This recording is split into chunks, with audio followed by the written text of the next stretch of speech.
दिसतंय पहा तुम्ही. नाही नाही, पण जर समजा ते दोघं पवायला गेले, ते 3 जण आतमध्ये 300 रुपये दिले त्यानं हा आणि ते आत गेले त्याचे मोबाईल कपडे वगैरे, ते माय पैसे ठेवून ते ठिकाणी म्हणजे तू गेट जवळच बसलो होता जवळपास.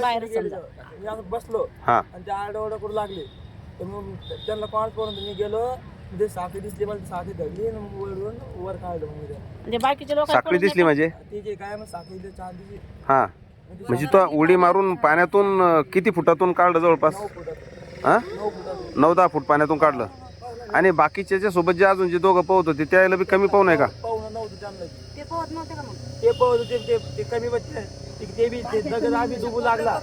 त्याला बी काढलं, त्याला बी कोणी काढलं काय माहिती. आणि मला माहितीच नाही. मग मला पैसे दिले असते तर सोम जागा वाचला असता, मला पाहून होतं.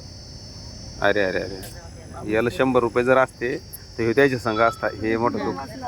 100 रुपयासाठी काऊन बेले रे तुम्ही? 100 रुपये द्यायचे होते. याला पैसे नव्हते का म्हणून नाही गेला. त्याला कोण पैसे दिले नाही. ते पोराला दिले नाही पैसे असणार. अरे आणि याला मला माझं पैसे नाही कपडे लय बॅड लक आहे ही गोष्ट.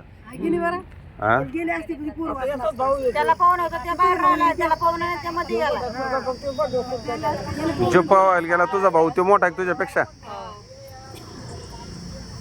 आणि तोर म्हणे तू व्हीलर पाहिला यांना पाहू दे, तू नको पाहू. हा असं आहे, तू जास्त पावलेला आहे म्हणून ते म्हणजे कॉम्प्रोमाइज केलं ती गोष्ट. आणि ते सोमदाला वाटलं कोण पाणी नाहीये, कुजी वाजली ते उचका केलं. पाणी राहतच नाही ना भाऊ त्याच्यात जास्त.